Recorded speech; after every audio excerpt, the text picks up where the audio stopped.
Good afternoon, and thank you for joining us at this session today, Skills-Based Hiring, a paradigm shift for education and employers. I'm Julie Lammers, Senior Vice President of Government Relations and Advocacy for American Student Assistance. American Student Assistance is a nonprofit that is dedicated to ensuring students have the opportunity to know themselves, know their options, and make informed choices about their education and career goals. We believe that helping kids understand their career identity, build workplace skills, and explore a full range of career options earlier in the education journey will help them make more deliberate choices in pursuit of post-secondary education credentials that will lead to a good first job. In some cases, we know the path may not include a four-year degree, but a non-college path can certainly be a great option for many students. And at ASA, we believe we must empower students to make post-secondary education choice based on their personal interests and career goals. And we must help students really understand what those options are and develop a plan. But we also know that all options aren't always on the table, as long as employers continue to set a minimum threshold in hiring at a bachelor's degree. In today's discussion, we'll talk about the importance of moving employers talk about the important move among employers to hire, not just based on a minimum education level achieved, but also based on a specific set of skills. We'll also talk about how our education system can better prepare students, not just for entrance into college, but for a good first job, whether the path to that job is through a traditional bachelor's program or not. Just this morning, you may have seen that the Wall Street Journal reported new data released from the Department of Labor that the number of job openings reached 10.1 million in June of 2021. However, job openings in June exceeded the 9.5 million people who were unemployed and looking for work. There are certainly many reasons for this misalignment. Workers certainly moved and shifted during the pandemic and may no longer be located where jobs are. There may have been a change in preference for how you want to work that certainly arose in the last year and a half. For example, an increased desire to work remotely and not have to commute. And certainly shifts in the economy itself, leading to openings in new industries and emerging fields. However, an additional factor really is this mismatch between educational attainment and the education and training deemed necessary to successfully fulfill open positions. Employers have responded to the tight labor market in some cases by raising wages and offering bonuses.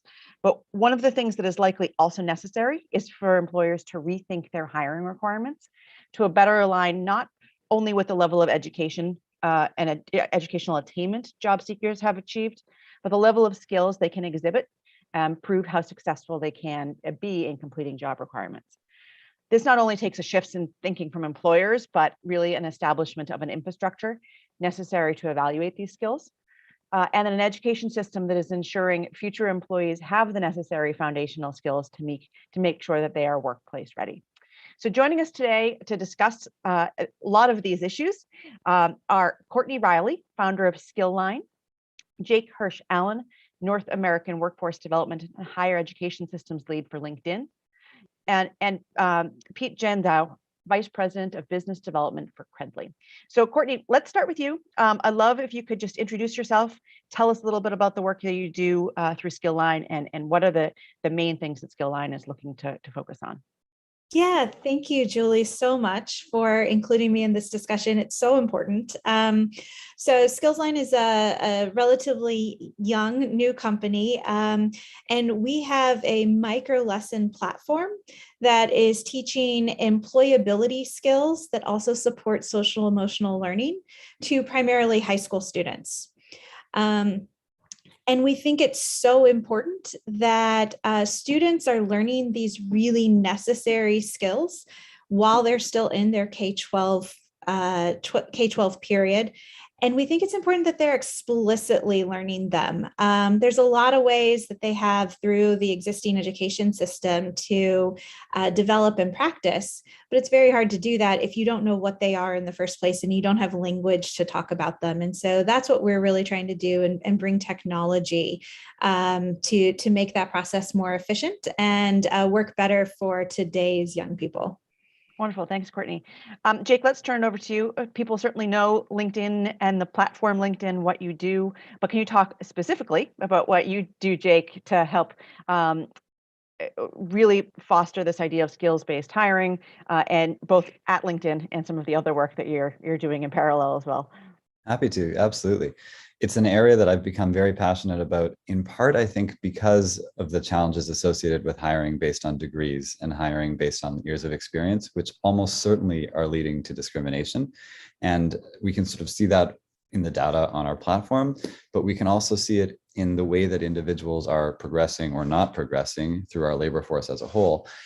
And I think that as a result, the move by LinkedIn and by so many companies at this point to begin thinking first about the skills that they need for a given job, or for, in our case, the skills that companies need and post on our platforms when they post jobs, and to have them get it down to the level of a skill, and even perhaps, instead of X number of years of experience, it is a more advanced version of that skill. Because the hypothesis is, and I should say it remains a hypothesis at this point, that will create a more equitable outcome. I think there's some fascinating research, for instance, that the folks like Sharon Liu at JFF are doing to test that hypothesis, to see if we hire based on skills, does it result in more equity?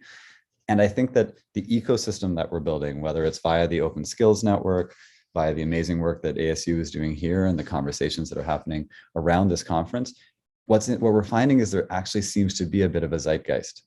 The transformations, whether they're in higher education or workforce development or on the employer side, all seem to be moving in a direction wherein we think we can create both a more efficient labor market, i.e., we're going to be more productive, companies are going to be able to use the human capital, the talent within them more efficiently, and we're going to be able to create a more equitable economy and society if we can build it up based on skills instead of based on things like degrees, which we know have been associated with reputations and associated, in essence, with some form of class for a very long time, which has almost inhibited the American dream. It's inhibited the access to opportunity that this country was built on, and which I think skills-based hiring can, interestingly, actually support. Great. Pete, let's turn it over to you. Tell us a little bit about Cradley and the work that you do there to help foster this. Sure. So since about 2012, Cradley has been involved in the landscape around verification of skills and standardization of communicating what those skills are in the form of digital credentials. Critically, at the centerpiece of all of this are the learners or the workers who are acquiring these skills. But we originally were founded as a way to get the recognition for verified skills and what you know and what you can do into the hands of the people, so that they can use that to tell their better professional story. What do I know? What can I do? How could I assist this organization? Where could I take these things? And so increasingly our work is around helping those individuals who earn the credentials and the recognition to take advantage of those in the workplace, pathways towards future learning, even accelerating pathways to college completion through the work we do with the American Council on Education. So lots of exciting work going on. For the last couple of years, we've really placed a focus on how do we get the credential data into the hands of the people who are making decisions from a human capital perspective. So employers are tapping into the data around people's credentials and skills, so they know which of our people have what skills and which roles and which jobs, and how can we help them develop those skills going forward so that we meet the needs of a company. So pretty exciting work, and I'm excited to join the conversation today to talk about friction points specifically. Great. Thanks so much, Pete. So Courtney, let's start with you. I think, you mentioned this earlier, but a lot of the work that Pete is speaking about really begins in that K-12 space. How do we ensure that teachers are not only well equipped with the ability to impart these skills to students, but the kids then have the ability to identify them skills in themselves. Skill-based hiring is only efficient if we can say, I know I have X, Y, and Z skills, and that is valuable to an employer for a very specific reason. So how do you start that process in the K-12 space? That's a big question. I was on a panel yesterday that we had 5 people all talking about just a portion of that question. But I think there's a few big things that are both helping and getting in the way right now. One of the things that's been great to see is that states are starting to recognize their role in this and how important it is, and starting to create sets of standards around some of these other skills. So it's not just ELA and math, those obviously remain critical, but it's also employability skills. It's also social emotional learning standards. And we need some of that pressure in order to get the appropriate level of attention, accountability, and funding to schools to do this work. Where it's not working very well yet is both in terms of teachers being able to do this. I mean, schools just aren't getting more money. They're not getting more time for training. They're not getting more time in their schedule. So how do you put it in, you know? So that's one of the things that we're focused on at SkillsLine, trying to help teachers implement this with as little burden on them and without having to learn an entirely new curriculum. And thankfully, we do have technology solutions. And I think the pandemic has just made us realize that there is this role that technology can play that is then supplemented and deepened by teachers. And it's really around the relationships that we have to have them there. And so that's what we're trying to help with. Yeah, we've got to get new resources into classrooms in order to do this. And then the last thing that I'll mention is around how we give credit to students in K12. So right now, the transcripts that they have to graduate with and move on to the next step with are all time-based, right? How long were you in a seat in a specific discipline? And that we have to break that model in order to move towards this skill-based paradigm. And so, organizations like Mastery Transcript Consortium are doing excellent work around this and trying to get our higher ed system and our K-12 system to move away from time-based as well as, the standard transcripts that really limit what schools can do. Really interesting. You mentioned some of the policy challenges that mainly around funding that schools are facing.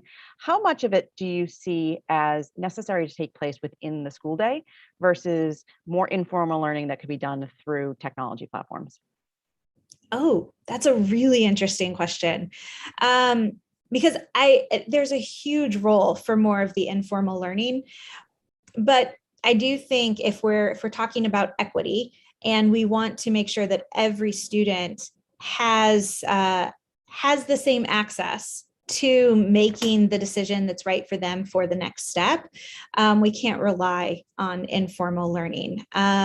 So again, where we can use technology to not take away from what exists already in the school day so that we can supplement, I think that's a great opportunity.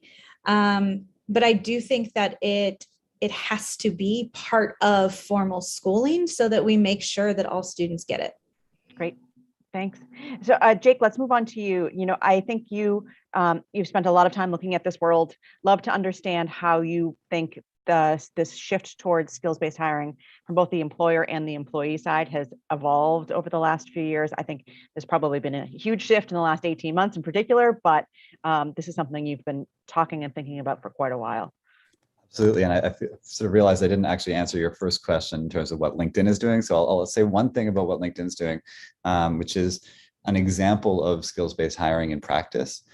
And it's one that we got from folks like Ryan Craig and even sort of the Futuro Health model, wherein you're verticalizing, in essence, the ability to hire specific individuals for specific skills, for specific roles, and you're doing it almost exclusively with technology. So what we call Skills Path is you go onto LinkedIn, you take a LinkedIn Learning test, a LinkedIn Learning course, you take an assessment, and then if you do well enough on the assessment, a given company automatically grants you a screening review with a recruiter in order to continue the process. And that removes the bias associated with names, associated with faces, associated with degrees or years of experience. And I think really does allow us to sort of get to a world in which we can test whether skills-based hiring results in more equitable outcomes and sort of a better society. I wanted to quickly touch on what Courtney was saying, only because K12 is so important and so underrated that at a conference like this, I find it particularly, it sort of smacks me in the face over and over again, because all of us, like I am drawn to higher ed because of the complexity of the ideas and because sort of the relevancy to my day-to-day life. I don't have kids as an example, but all of the evidence shows that if we're really going to have an impact, we have to start as early as possible. And Canada, where I'm from, is just moving towards early childhood universal childcare, which obviously both benefits women and their role in society primarily, but also children in a massive way. And when Courtney said, we have to start identifying these skills early, literally children, like 4, 5, 6-year-olds can begin the conversations about what they have to contribute to society. And I expect those conversations probably start with those families who already are relatively affluent because they have this childcare and they're not starting in others. So I wanted to flag that.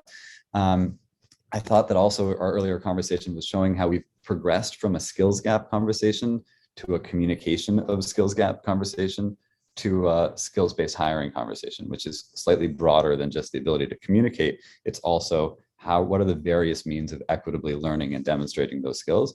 But as we've said over and over on this call, the ability for an employer in particular, and this is where things have started to change, but as often happens, it's the big employers, those who are sort of already thought leaders in the talent or human capital space that have begun to move towards skills-based hiring. I think what will be interesting is how we can get to the long tail.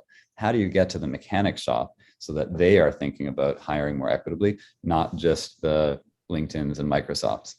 And on that front, I think it's interesting that Microsoft, for instance, a company which had a relatively closed ecosystem, has opened it up in a way that the partnerships with Pete's company, with Cradley, the partnerships with Pete's company, and then Pearson, right? In some ways a competitor to LinkedIn Learning, but I think that ecosystem is actually becoming one that is complementary rather than competitive as we figure out what the different means of both providing learning content to individuals is, and more importantly for Cradley, recognizing those in a manner that is equitable and universal and easy for employers to identify. The last thing I'll say is and this is, I think, again, gets back to Courtney's company, is the importance of humans teaching human skills. We keep worrying. I had a question immediately before this panel from a dean at a community college where he asked basically, how do I persuade my faculty members that when we roll out LinkedIn Learning, it's not going to put them out of business or make them look bad? And I think the short answer is their role should never have been to simply convey content, right? Courtney mentioned the social determinants of education success, and I think that is their secondary role. Their primary role is to interact and teach those students human skills through that interaction, to facilitate their interacting with each other, to facilitate their interacting with the real world. And it is the learning of human skills from other humans and then the identification of it, et cetera, that I think will eventually get us to that proper skills-based world. That's great. And I want to come back to that idea of how we evaluate some of those human skills in a minute, but let's move on to Pete for this second. Pete, Cradley really aims to find sort of a universal way for hiring managers to help assess skills. So can you tell us a little bit about how that works? And then I guess also, how do you help employers really see the value in this?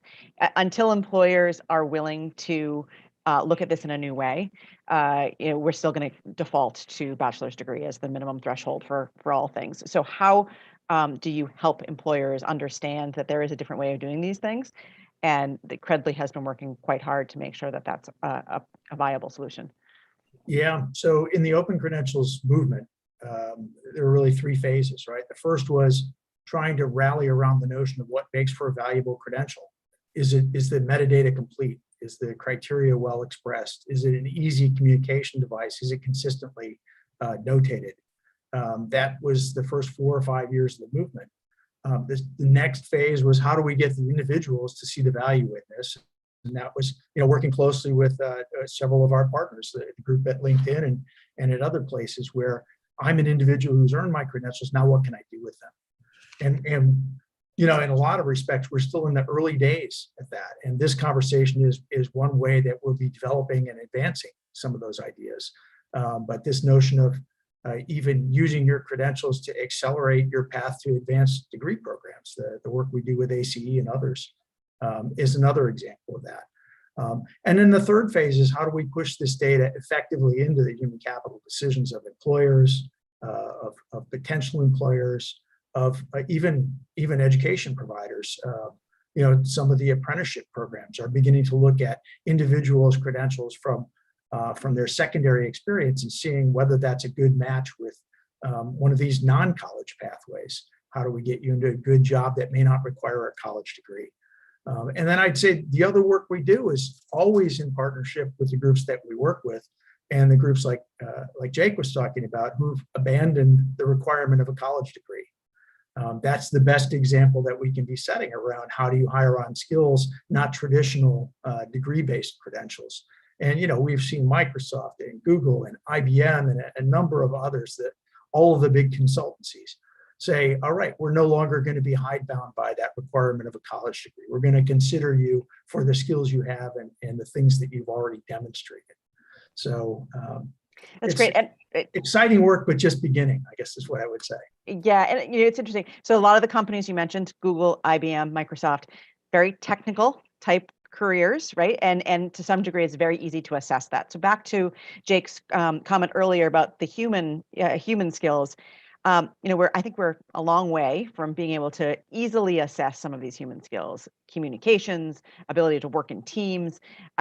Schools are doing a really good job of building those proficiencies in students, ensuring that through entrepreneurship experiences or maybe challenges of some kind, they are gaining some of those skills, work-based learning opportunities, but it's really hard to assess.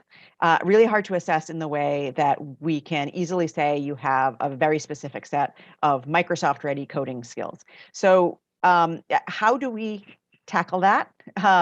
What are your thoughts on sort of what are the next steps in ensuring that that is also part of this? Because those are the things that I think people say, well, if you have a bachelor's degree, you've probably achieved some level of human skills, and that's why I'm comfortable with that standard.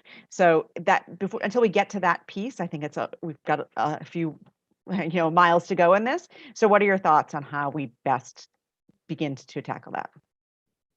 Jake, Pete, Courtney, any of you, but please feel free to jump in. Go for it, Courtney. Oh, no, I was going to let you take that one first. It sounds good.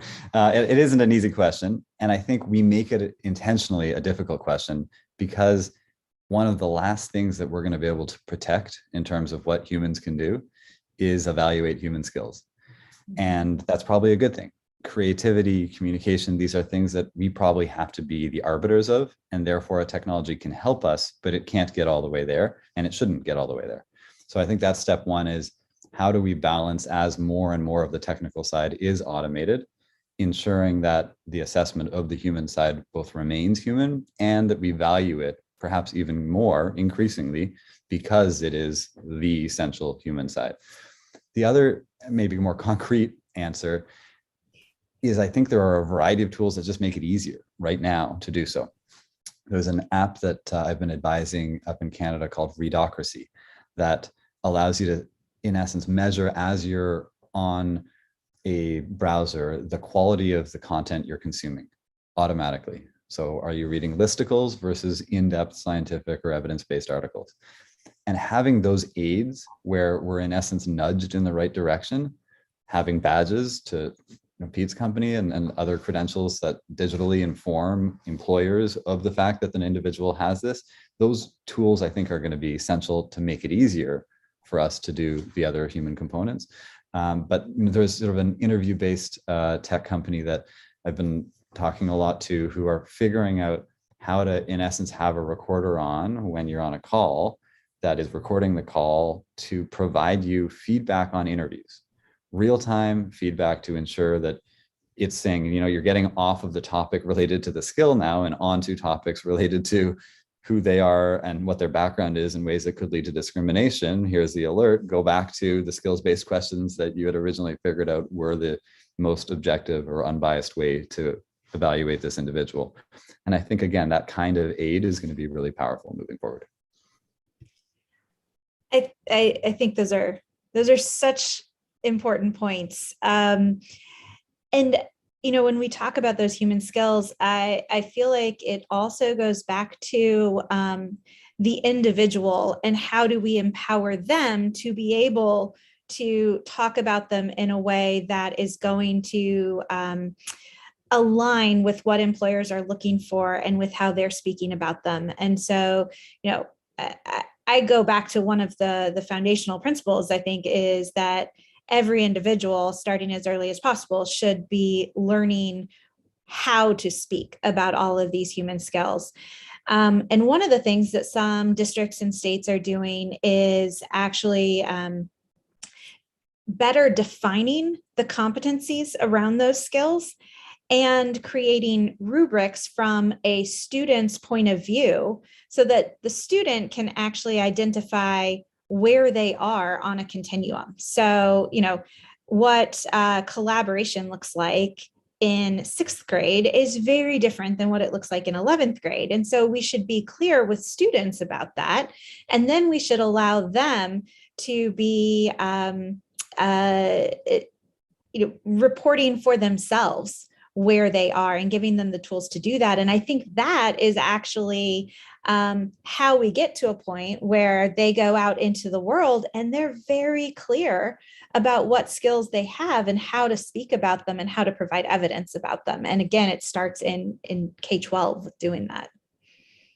Yeah, absolutely. So interesting add-on to that. We've seen a number of secondary and community college level clients who've commented to us that the badge, the digital credential, has become an important storytelling piece.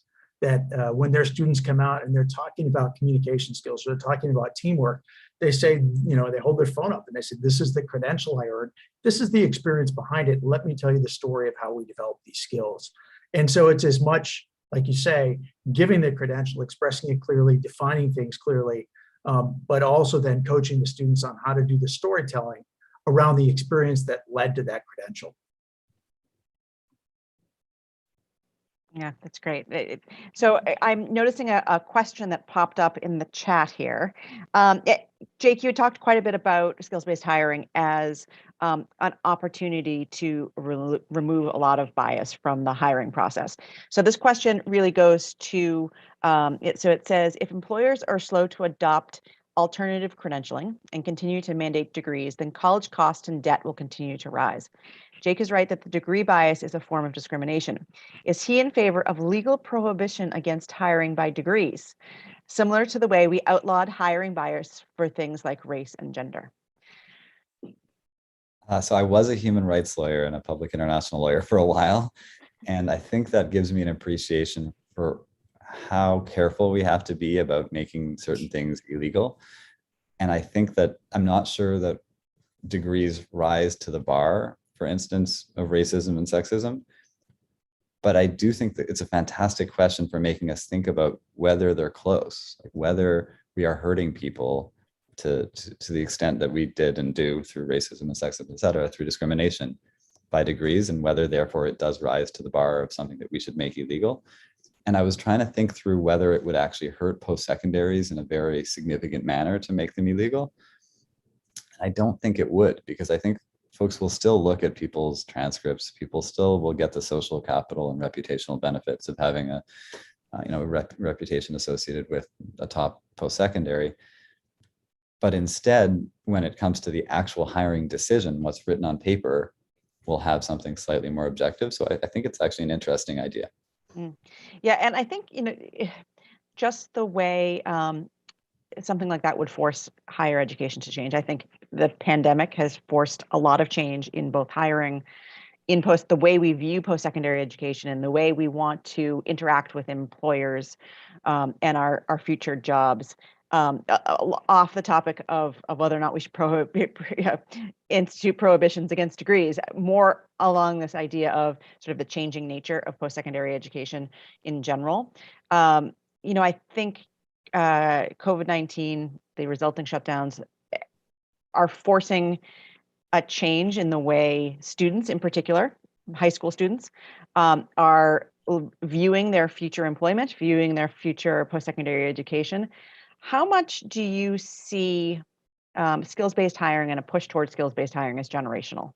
I think the current high school students will probably demand that, I know I have these skills. I believe I can demonstrate these skills. Why should I take on an additional degree and more debt in order to prove it to an employer?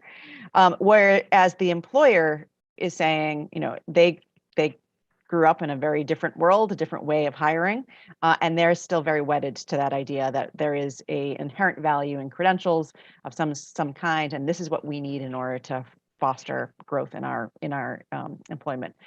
So, love to hear your thoughts on that generational push towards skills-based hiring. As we said, whether it comes to human capital or human skills or others, we still have a long way to go to get to that ideal state. But I feel like current generations are pushing us in that direction. Love to know your thoughts on what you're seeing. Pete, So- feel free to jump in. Go ahead. Yeah. I think certainly there is this kind of generational thing going on, although it's easy for us to generalize about the woke generation and what they will assert, and the silent majority of the generation who are probably just struggling to pay for rent and diapers. And they need access and equity before they can worry about asserting their right to be considered for skills-based this or skills-based that. We have seen a couple of, we work across the whole range of credential providers, formal education, informal education, the boot camps, the self-starting, self-paced kind of learning organizations, and importantly, third-party credential issuers. The acid test in the professional certification realm is this psychometrically valid? Is this legally defensible? And the qualification you issue has to meet those standards, or you're exposed, you've got risk. Higher ed has never been subjected to that. And so if we're accepting the degree as a proxy for some certain basket of skills, et cetera, that's problematic for the current structure in higher education. Secondly, we found in our work with higher education that it can be a struggle to try and unify or even arrive at common outcomes because of issues pertaining to faculty governance, faculty academic freedoms. Julie, you and I could take the same accounting course for two different professors and come out with two different sets of outcomes. So it's an interesting landscape. I do expect the younger generations to come in with a more of an awareness around skills-based hiring, what they earn and what they merit and what they deserve. And certainly environments like LinkedIn, where they're emphasizing these skills paths, are going to make that more of the standard way of operating. But we have a long way to go on equity and access before we can really leverage that fully, in my opinion. Yeah, I think I can maybe transition us to Courtney in the sense that go from sort of the post-secondary sphere back to the K12 sphere. At the post-secondary level, Pete nailed it. It's so hard to change these organizations. There are so many forces pushing on post-secondaries to not just think about degrees, right? To offer a much wider variety of forms of education, to embed work integrated learning throughout their programs, to engage their employers in the private sector in a much more complete or comprehensive and complex manner. And yet the amount of change that's happening is definitely de minimis. And that might even be saying a lot. Like it's rare. We are surrounded by it here at ASU GSV, and yet the vast majority, particularly of the systems that are going to be most important for equity, of community college systems, are the ones that are really scared and pushing back and fragile, and or other post-secondaries where unions and tenure and other institutions make it really, really hard to change. Then again, there are glowing examples of the opposite. We worked with a polytechnic in the middle of nowhere in Canada, where my parents grew up in Winnipeg, called Red River College. And they created a entire change management program around LinkedIn Learning. And it wasn't that it was our content that was going to change how this school works or how all their students' lives went.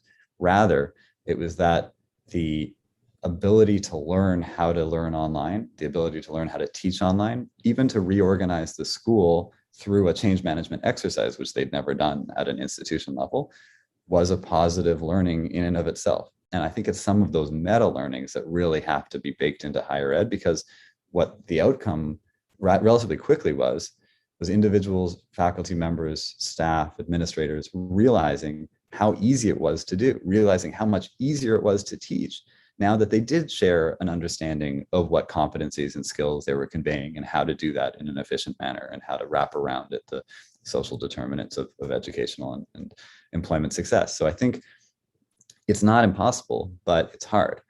And it probably is easier at the K-12 level. And that's why I think Courtney's app and her movement is so important and underrated relative to the focus even in this conversation on post-secondary. Thank you for that. And your points about how inflexible the majority of post-secondary is actually then makes it so much harder for K-12, because while we know that there's a very large percentage of students that don't go on to post-secondary, that does tend to be the goal. And so whatever post-secondary requires is what K-12 is going to produce. That's such a driving factor, which is why we need companies more involved, right, in K-12, saying like, hey, regardless of whatever outdated requirements they have, here's what we need. So that would help.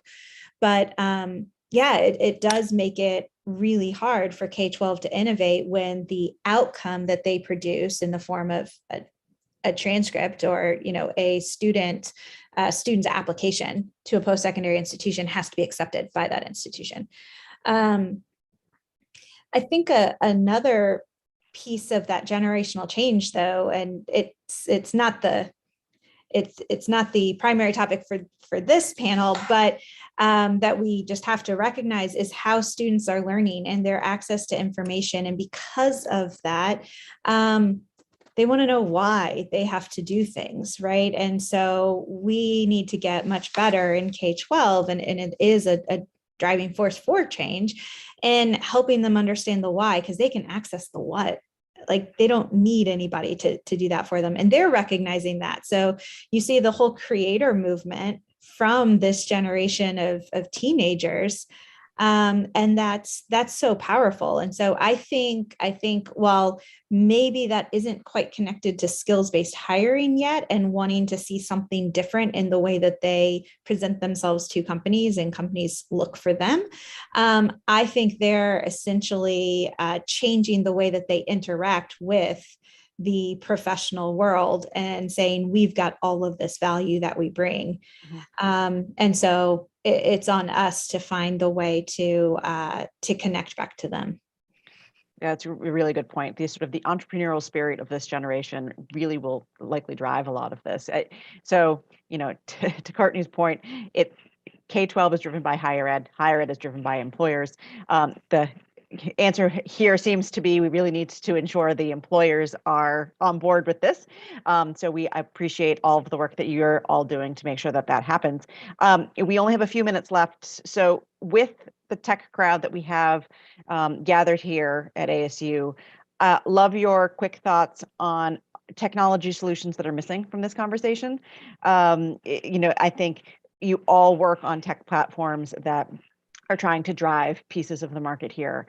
Love to understand where you think more work needs to be done, either in collaboration with you or separate from that, to really make sure that we can move to an ideal state down the road of an ecosystem where skills-based hiring is a reality for most, not an exception. So maybe start with you, Courtney. Sure. And I'm actually going to pull from what Jake said earlier around human skills need to have humans involved. And so what I think is a really important discussion that we need to keep having is, what can technology do better and more efficiently for us? And then what is the role of the humans to make that happen, to make it real? And I feel like we go one way or the other. Often it's got to be all human or it's got to be all technology. And actually there are very clear roles, and we should talk about that more and lean into that. Great, thanks. Jake, maybe I'll go to you next. Sounds good. One thing on the previous point, the creator economy seems like it's going to change things even more than it already has, and in a skills-based hiring direction, or at least in the direction of individuals being able to upskill themselves independent of the formal post-secondary system and degrees. And so I sort of wanted to encapsulate, I think that's what we were saying in essence for the past conversation, but it seems like those are the individuals who are already figuring out how to produce incredible video content and then distribute it at scale and then monetize it without ever stepping foot in a post-secondary at like 14 years old. And that's fantastic and terrifying at the same time. But it is an indication of how the world's changing while post-secondaries keep doing the thing they're doing. On the front of technology, skills taxonomies were the first thing that popped into my head. And that's a long, complicated word, but it basically, I think, means we're trying to figure out how to make it easier for individuals to identify and communicate those skills. Post-secondaries, companies understandably have a hard time understanding what skills, like what critical thinking means, or which of their jobs involve critical thinking versus, a specific type of communication. How granular should they get in terms of communication? Should they be getting down to written communication or even like a specific coding language? These are really hard questions that sometimes will take over a company or an educational institution in terms of the burden that it creates on them. And I think that tech can help there. I think there are ways to pre-populate in an applicant tracking system, in a learning management system or learning experience platform, what skills are associated with it in a way that will decrease the burden that, for instance, Ivy Tech has an incredibly comprehensive skills competency taxonomy. And this is another interesting comparison, skills versus competencies, because there's a bit of a gap there. But theirs is so comprehensive that we've done really interesting work with Credential Engine and others on how it has had positive benefits for their students and institution as a whole. But that's hard. So maybe tech can make that easier. Great, thanks. Pete. Yeah, I would say looking at the broader ASU GSV community, things I'd love to see more of here would really move out to that, addressing the issue of the mass of learners, right? So how do we provide more learners with access to a device and connectivity so they can leverage digital solutions? It's kind of a moot point if they just don't have access to it. And then beyond that, there are some really cool technologies emerging now and offerings emerging that are bringing forward AI-driven or machine learning-driven evaluation of learning experiences around human skills, VR and XR-based things. I've had some really interesting recent conversations with Immersion and with Tailspin as two examples, but there are a number of others. And I think the promise there isn't automatically grading people in the human skills. It's in giving them feedback. Immersion is an interesting model because they have humans behind the virtual reality experience who manage the coaching. And after you're done with the experience of practicing a management or a conversation, right, a coaching conversation, you get access to a live person who's behind the avatar in VR. So anyway. That's fascinating, because at the end of the day, it's about that human connection and how do we ensure that an individual is in a better place. It's not all about the tech. It is really that human component there. There's one more piece I would add, Julie, and I know we're short on time, so I'll keep it brief. And that is that especially K12 teachers are burdened with so many expectations. The government puts expectations on them. The secondary or the post-secondary system puts expectations on them. So I'd love to see solutions that help make the lives and the jobs of middle school and high school teachers in particular easier so that they can focus on delivering that mentoring experience to students. Peter, you just jumped in with like the segue to where I wanted to go really quickly, which is there's so many startups doing cool work in this space that I haven't mentioned that I thought this was the opportunity to just throw some of them out there. The data to figure out whether these transitions work, whether skills are creating a more equitable future, how to help support through social determinants of success individuals is there, but it's sitting siloed and it's sitting in means that like actually have privacy concerns. So I think companies like Bright Hive and what they're doing with data trusts and their role in Open Skills Network is huge. I think companies like Paddle.hr that are helping us figure out the internal transitions within companies more quickly are huge so that we can actually see how people can progress and grow, because most companies don't have a clue. And I think that the ability to then do things like the interviewing process in a less biased manner, to have those supports nudging us, the behavioral economics of this is huge. And there's a bunch of nudging companies that are doing an amazing job. I think that's huge. So I know we're out of time, but thought I'd throw a few in there. That's great. I would just say from an ASA perspective, one of our key points which Pete mentioned earlier, is really how do we instill much earlier in the process an opportunity for kids to really understand their own personal interests and how they fit into the long-term working world. Until people begin to understand their own personal strengths and how that can translate to both post-secondary education and career, we're missing that crucial step, I think. So any opportunities we have for tech to help with expand access to those types of career exploration opportunities, I think is hugely helpful. I know we have a number of questions that came in the feed while we were concluding here. If we haven't answered them, we will do our best to respond probably by email, or feel free to reach out to our panelists through the ASU GSV app. All of their information is available there.